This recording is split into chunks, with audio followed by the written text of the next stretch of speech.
एक राजा के दो रानियां थीं। बड़ी रानी बड़ी ही धार्मिक प्रवृत्ति की थी, जबकि छोटी रानी अत्यंत सुंदर लेकिन कोई व्रत उपवास नहीं करती थी। छोटी रानी राजा को अति प्रिय थी। छोटी रानी से राजा को दो पुत्र हुए। बड़ी रानी का कोई संतान नहीं हुई। दोनों रानियां अलग अलग अपने महल में रहती थी। राजा बड़ी रानी के पास कम ही आया जाया करते थे। एक बार जब कार्तिक का महीना आया तो बड़ी रानी ने कार्तिक स्नान और व्रत करने का निश्चय किया। बड़ी रानी को कहानी सुनाने के लिए राजपुरोहित की पत्नी आने लगी। इस तरह कार्तिक के 7-8 दिन निकल गए। एक दिन छोटी रानी की दासी ने बड़ी रानी के महल में राजपुरोहित की पत्नी को आते जाते देखा, तो उसने यह बात छोटी रानी से कही। तब छोटी रानी ने राजपुरोहित की पत्नी को अपने महल में बुलवाया और उससे पूछा कि आप बड़ी रानी के महल में क्या करने जाती हो। राजपुरोहित की पत्नी ने कहा कि बड़ी रानी कार्तिक स्नान और व्रत कर रही है। मैं उन्हें कार्तिक की कहानी और कार्तिक मास का महत्व सुनाने आती हूँ। तब छोटी रानी ने राजपुरोहित की पत्नी से पूछा कि कार्तिक स्नान और व्रत करने से क्या होता है। तब राजपुरोहित की पत्नी ने छोटी रानी से कहा कि कार्तिक स्नान और व्रत करने से मनवांछित फल की प्राप्ति होती है। सुहागनों को सुहाग अखंड रहता है, निसंतानों को संतान सुख प्राप्त होता है, निर्धन को धन और कोढ़ी को कंचन काया मिलती है। कुंवारी लड़कियों को अच्छा घर वर मिलता है, नौकरी चाहने वालों को नौकरी और कुंवारे लड़के लड़कियों का विवाह होता है। धन धान सुख समृद्धि सभी मिलते हैं।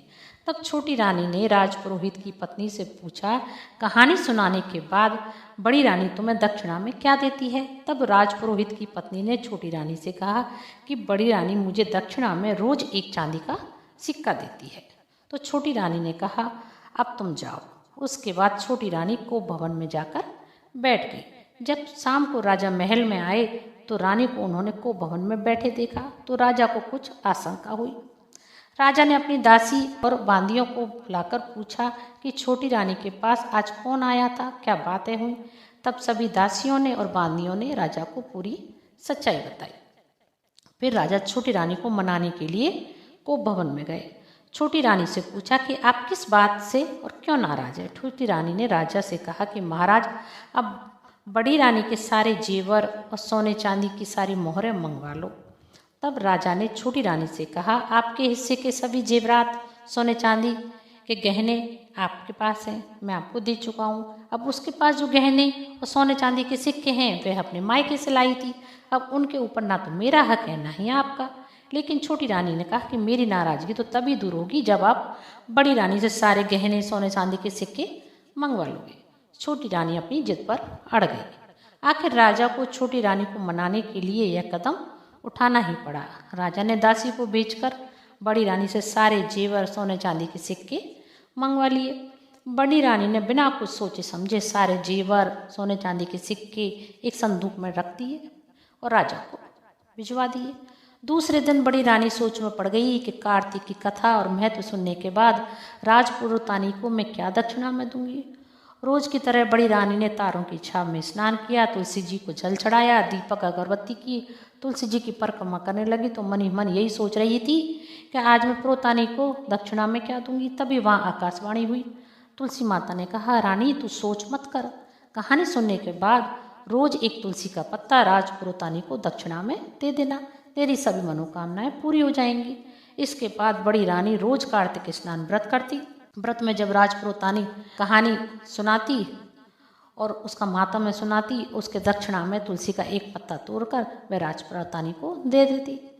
राजपुरोहितानी तुलसी का पत्ता ले जाकर रसोई के एक कोने में रखने लगी, क्योंकि उसको भैया दक्षिणा अच्छी नहीं लगती थी। कई दिन बीत गए। उधर राजा का राजकोष खाली हो गया, सारा धन खत्म हो गया, प्रजा भूखों मरने लगी।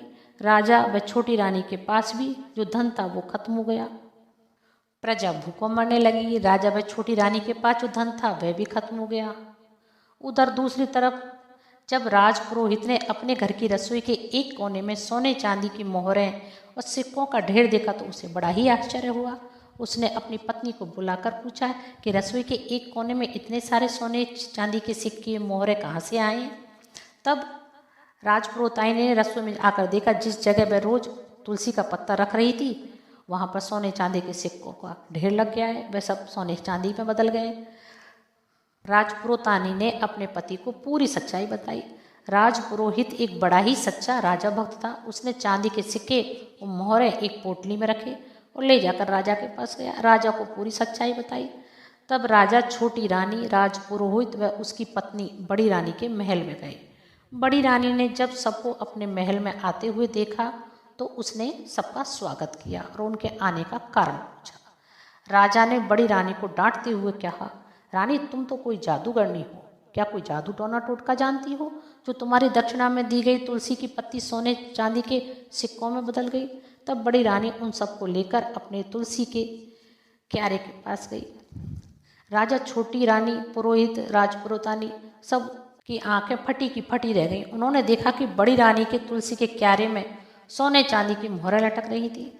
तब राजपुरोहित ने राजा से कहा कि हे राजन, यह बड़ी रानी के सत्य, प्रताप और कार्तिक भगवान के आशीर्वाद का फल है।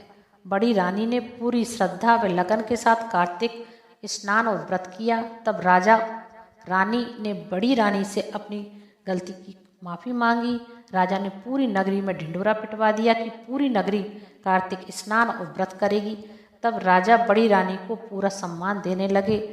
अगले वर्ष जब कार्तिक का महीना आया तो राजा ने अपने दोनों रानियों के साथ कार्तिक स्नान और व्रत किया, जिसके प्रताप से बड़ी रानी को भी 2 सुंदर पुत्र पैदा हुए और वे सभी इस जीवन का सुख भोग कर मरने को स्वर्ग को प्राप्त हुए।